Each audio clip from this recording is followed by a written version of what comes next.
تم internet face بک پر مذاق اڑا رہے ہو، ہوش میں آؤ،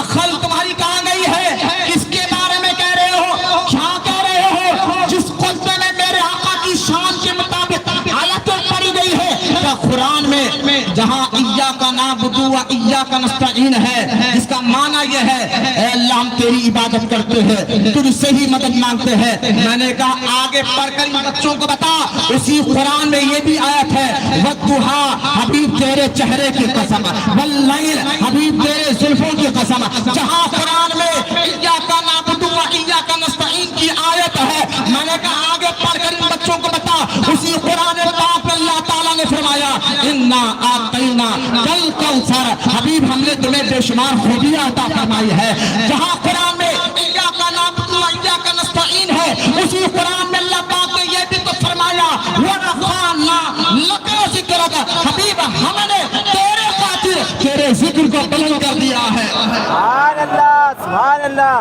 یہی تو ہوا تھا میلاد کے خطبے میں، بات سمجھ رہے ہیں؟ بعض لوگ کو نہیں پتا خطبہ ہو رہا ہے، پہلے جمعہ کا جو خطبہ ہوتا ہے اس میں بھی قرآن کی آیتیں پڑھی جاتی ہے، احادیث پڑھی جاتی ہے، میلاد کے اس خطبے میں بھی۔ اب مجھے بتائیے اگر لمبے لمبے والے داڑھی رکھ لے اور چھوٹے بھائی کا پیجامہ بڑے بھائی کا کرتا پہن کر آ کر کہے کہ یہ تو بدعت ہے، ہمارے علماء بیٹھے ہیں، آپ پوچھو ان بدعتی کہنے والوں سے کہ بدعت کا صحیح معنی بچوں کو بتاؤ، صحیح معنی بتاؤ، اس کی کتنی قسمیں ہیں یہ بتاؤ، تم صرف یہ کر دے بدعت وہ کر دے بدعت۔ میں نے کہا بدعت کا صحیح معنی اور مفہوم آپ کو یہ روڈ پہ چلنے والے چبوترے کے مفتیاں نہیں بتائیں گے، بدعت کا صحیح معنی اور مفہوم جو علماء اہل سنت ہے جن کو اللہ تعالیٰ نے علم نافع عطا فرمایا ہے، ایسے مشائخ اور ایسے عالم کی صحبت میں آ کر کے بیٹھو اور ان سے پوچھو کہ یہ بدعت کا صحیح معنی اور مفہوم آپ کو بتائیں گے۔ ہمارا حال یہ ہو گیا ہے کہ ہمارے فونوں میں روڈیوں کا تو نمبر ہو جاتا ہے، ہمارے فونوں میں سود خوروں کا نمبر تو مل جاتا ہے، ہمارے فونوں میں لیڈروں کا نمبر مل جاتا ہے، ملتا نہیں تو ایک سنی صحیح العقیدہ عالم کا نمبر ہم نہیں رکھتے، تو اس لیے اس کا فائدہ وہ لوگ بہت اٹھا رہے اور میں کہتے ہیں بدعت ہے، آپ کو معلوم ہے بدعت ہے، اور ہر بدعت گمراہی ہے، جہنم میں لے جانے والا کام ہے۔ میں نے کہا صحیح بات بتا، ان بچوں کو ان نوجوانوں کو صحیح مفہوم بتا بدعت کا یہ معنی نکال رہا ہے کہ ہر جو کام نہ حضور نے کیا نہ صحابہ نے کیا یہ بدعت ہے۔ میں نے کہا یہ بدعت کا یہ صحیح مفہوم ہے ہی نہیں، بدعت کا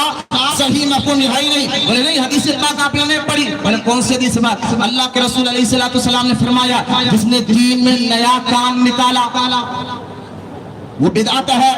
میں نے کہا یہ غلط معنی مت بتاؤ، یہ حدیث پاک میں حضور علیہ السلام نے جا فرمایا کہ جہاں دین میں نیا کام نکالا اگر وہ کام قرآن اور حدیث سے ٹکراتا ہو،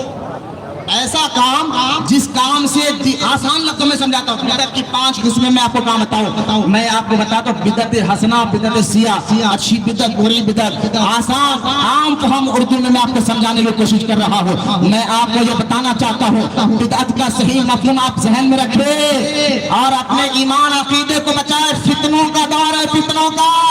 الحمدللہ میں خود حیدرآباد میں پیدا حیدرآبادی ہوں، ہمارے حیدرآباد مدینہ الاولیاء کا شہر ہے، ہمارا حیدرآباد علم کا ایک ایسا مرکز ہے جہاں پر تو بڑے بڑے لوگ یہاں آ کر اپنی علم کی پیاس بجھاتے تھے، چاہے وہ ظاہری علم ہو چاہے وہ باطنی علم ہو، لیکن آج جو ہے کچھ ایسے لوگ مل گئے ہیں اور عجیب عجیب باتیں۔ چند دن پہلے آٹو چلاتا تھا، آج کوٹ پینٹ پہن کر اور پبلک گارڈن کے پاس ایک جو ہے مال لے کر چلا کر کہہ رہا آؤ میں تمہیں دین بتاتا ہوں، آؤ میں تمہیں دین بتاتا ہوں۔ ایک تو اتنا بے باک ہو گیا، اتنا بدماش ہے، وہ کھڑے ہو کر کہتا ہے قیامت کے دن حضور پوچھیں گے، اللہ پوچھے گا کون کون میلاد بنا ہاتھ اٹھاؤ۔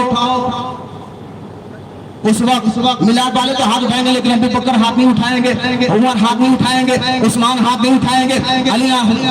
لوگ بتا رہے صحیح بول رہا ہے۔ میں نے کہا صحیح نہیں، شہد میں زہر دے رہا تمہیں، شہد میں زہر دے رہا۔ اٹھنے بیٹھنے آنے جانے والے کو مت دیکھیے، بہت اہم موضوع پر میں آپ کو لایا، بس چند باتیں بتا کر میں حضرت کو دینے والا ہوں۔